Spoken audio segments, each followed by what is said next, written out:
एक गांव में एक अमीर जमींदार रहता था। उसे अपने पैसों पर बड़ा घमंड था।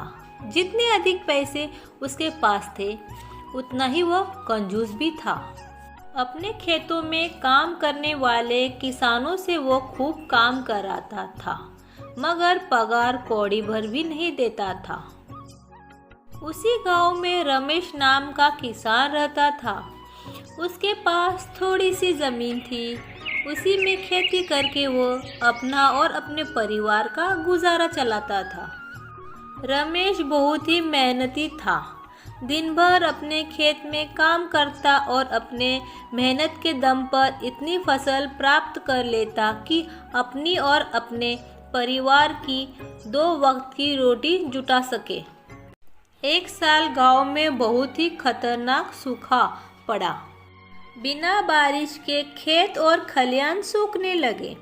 गरीब किसानों के पास सिंचाई की कोई व्यवस्था नहीं थी और वह सब बारिश पर ही निर्भर करते थे। इसलिए उनकी सारी फसल बर्बाद हो गई। रमेश के साथ भी वही हुआ। अपने छोटे से खेत में से ही अपने परिवार का पालन पोषण कर रहा था। अब उनके सामने भूखे मरने की नौबत आ गई। मजबूरी के कारण वह जमींदार के पास कर्ज मांगने गया। जमींदार कंजूस तो था। उसने सोचा कि रमेश को पैसे दिए तो वो लौटा नहीं पाएगा, इसीलिए उसने अपने खेत पर काम पर लगा लेता हूँ। मेहनती तो वो है और मजबूर भी। कम पैसों में दुगनी मेहनत करवाऊंगा। उसने रामू से कहा, देख रामू, मैं तुझे कर्ज तो नहीं दे सकता, लेकिन तेरी इतनी मदद कर सकता हूँ। तुझे अपने खेत पर काम पर रख लेता हूँ। तुझे महीने के 1500 रुपये दे दूंगा। रमेश बोला, मालिक, दूसरी किसान तो 3000 पाते हैं। करना है तो कर, वरना मेरे पास किसानों की कमी नहीं है। जमींदार बोला। मजबूर रमेश क्या करता, हामी भर कर घर चला गया। अगले दिन से ही जमींदार के खेत में काम करने लगा। मेहनती वो था ही। वो खूब मेहनत और लगन से काम करता था।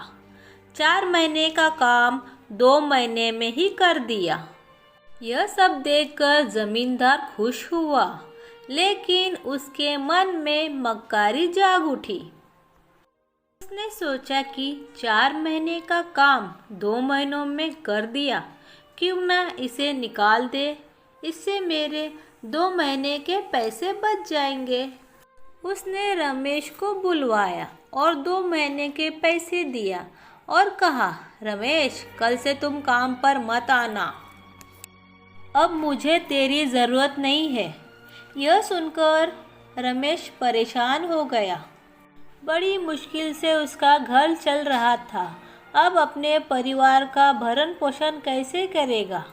वह जमींदार के सामने गिड़गिड़ाने लगा, उसे काम से न निकाले। लेकिन जमींदार ने उसकी एक भी बात नहीं सुनी और उसे काम से निकाल दिया। रमेश आंखों में आंसू लेकर घर पहुंचा। चिंता से उसे रात भर नींद नहीं आई।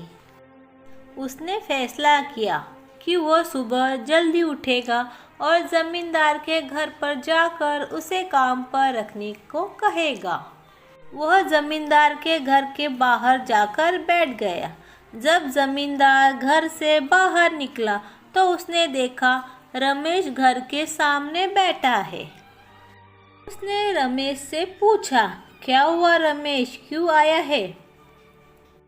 रमेश जमींदार के पैरों पर गिर पड़ा और बोला, मुझ पर दया कीजिए मालिक, मुझे काम पर रख लीजिए, मेरा परिवार भूखा मर जाएगा।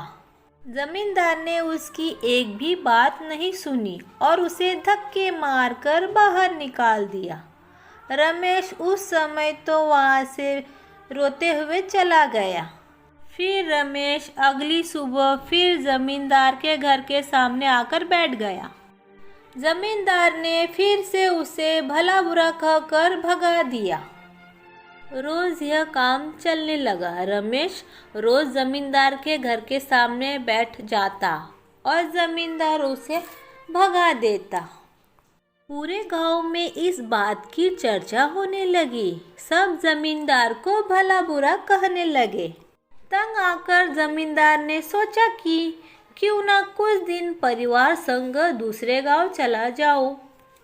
मुझे यहाँ ना देखकर रमेश यहाँ आना बंद कर देगा।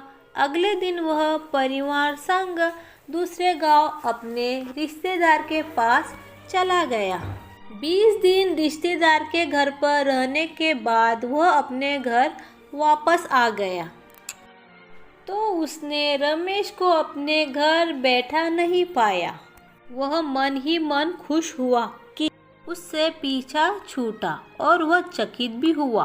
रमेश ने घर पर आना बंद क्यों कर दिया?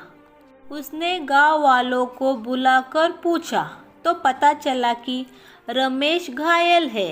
जमींदार ने पूछा कि क्या हुआ है उसे। मालिक, आप जब दूसरे गांव चले गए थे तब फिर भी रमेश आपके घर के सामने जाकर बैठता था। एक दिन आपका खाली घर देखकर चोर चोरी के इरादे से आपके घर में घुसने लगे, लेकिन वह रमेश के नज़रों में आ गए। रमेश ने अपनी जान के बारे में नहीं सोचा और चोरों से भिड़ गया और उसने चोरों को भगा दिया। उनके बीच हुए हाथापाई ने रमेश बहुत ही घायल हो गया। यह सुनकर जमींदार को अपने आप पर शर्म आने लगी। उसने रमेश के साथ कितना गलत किया, फिर भी रमेश उसके घर की रखवाली के लिए चोरों से उलझ गया। वह पछताने लगा। फिर उसने रमेश के घर जाने का फैसला किया। फिर वह रमेश के घर पहुंचा तो देखा रमेश दयनीय हालत में चारपाई पर पड़ा हुआ है। उसके बच्चे भूख से बिलख रहे हैं। यह देखकर जमींदार का दिल भर आया। उसने उसके किए की माफ़ी मांगी। रमेश, मैंने तुम्हारे साथ कितना गलत किया, फिर भी तूने मेरे घर की रखवाली के लिए चोरों से भिड़ गया। मुझे माफ़ कर दे रमेश, मैंने तेरे साथ बहुत ही गलत किया है। कोई बात नहीं मालिक, यह मेरा फ़र्ज़ था मालिक। फिर ज़मींदार ने उसका इलाज करवाया। ठीक होने के बाद ज़मींदार ने रमेश को अच्छी पगार पर काम पर रख लिया। इस कहानी से यह सीख मिलती है कि हमें अपना काम ईमानदारी से करना चाहिए। वीडियो अगर आप लोगों को अच्छा लगा हो फ्रेंड्स तो वीडियो को लाइक करें और चैनल को सब्सक्राइब करें। Thank you for watching video friends. Bye bye, मिलते हैं नेक्स्ट वीडियो में।